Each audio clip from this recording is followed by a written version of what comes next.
Welcome to Marvel Source. I'm Bifna, and today we're taking a look at the third installment of Deadpool Kills Marvel Universe. We already covered the first two, and now we're getting into him going after the X-Men. And of the four issues, this one's probably one of my favorites because I really like the X-Men, and he deals a lot with killing the X-Men in this issue. So let's see what he does. And right off, we're showing some of his victims. It looks like venom is spewed out all over this clock tower, and then we get some unnamed henchmen. I can only assume those are AIM agents. Then we get the Green Goblin laying there around his pumpkin bombs, head cut off. So Deadpool took him out as well. He's taking out the villains. And then this last panel, I'm not sure what this is. That looks like a ship crashed in the background, but I'm not sure whose. I want to guess Guardians of the Galaxy, but I don't think so. All of this seen through the lens of Moon Knight, who is hunting Deadpool down. If you remember from previous episodes, he was hired by family of the fallen victims like MJ and Aunt May when Spider-Man was killed to hunt down Deadpool and stop his tirade of murder. And even though Moon Knight is hot on his trail, he's coming across all the destruction Deadpool is leaving in his wake, he still has no idea where he is. He's always a few steps behind him. But thankfully, us as the readers get to see where the new hideout is for Deadpool. And in this what looks like abandoned factory or warehouse, Deadpool has Professor Xavier tied up to a chair in front of a whole bunch of monitors, which look like they're monitoring other X-Men.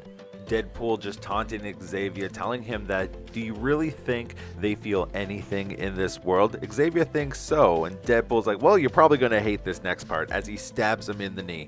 As Deadpool goats him into calling his X-Men to him. Cyclops, Emma, Pixie, and Sam hear the call and start heading towards Professor Xavier, but this place is a maze, so Scott has the idea to shoot holes through the walls to make their own doors, but something out of a tunnel hits Scott in the face, and according to Emma, it's hardening rapidly.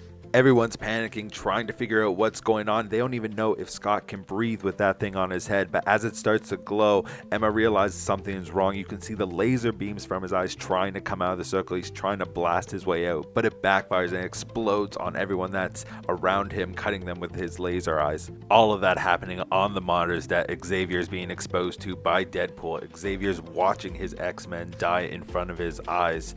Deadpool changing the channel to show his other X-Men as well that are still alive trying to escape. You see Colossus holding the walls together. I assume it's closing in on them, with Rogue laying on the ground and Gambit trying to push the metal door, but I don't know what he's trying to do, his best I guess. But Deadpool has rigged that room to be booby-trapped to the teeth, and he ends up turning on the electricity and shocking all three of them inside. They did not survive that, as Xavier watches on in horror.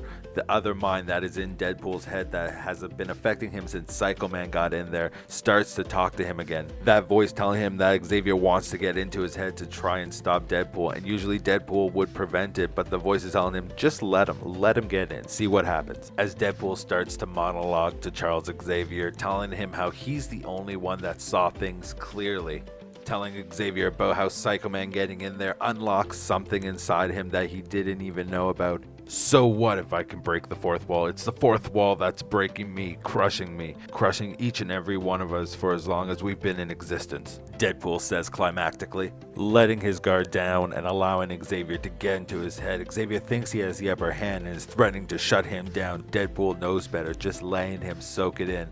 Xavier clues in as he realizes the big picture, that he is also part of this comic world, and we as the viewers are watching him. He sees us in this panel. All of this is too much for Xavier as he becomes brain dead from the overflow of information. Deadpool turns back to his screens to see who else has been taken out by his booby traps. The Master of Metal, Magneto, has gotten himself stuck in jelly, not just any jelly, acidic jelly, and is torn away at him. Without the metal in there, he can't get out. And Kitty Pryde is an interesting one to try and take care of because she can phase through almost anything. But she has been cleverly trapped inside of a revolving tesseract. If she can't die, then she may as well be left in perpetual containment. But my smooth brain looks at that and gets real confused. And from the darkness arises Wolverine, who we saw die in a previous issue but has come back due to his impenetrable plot armor. But Wolverine is coming up on a room with someone else inside.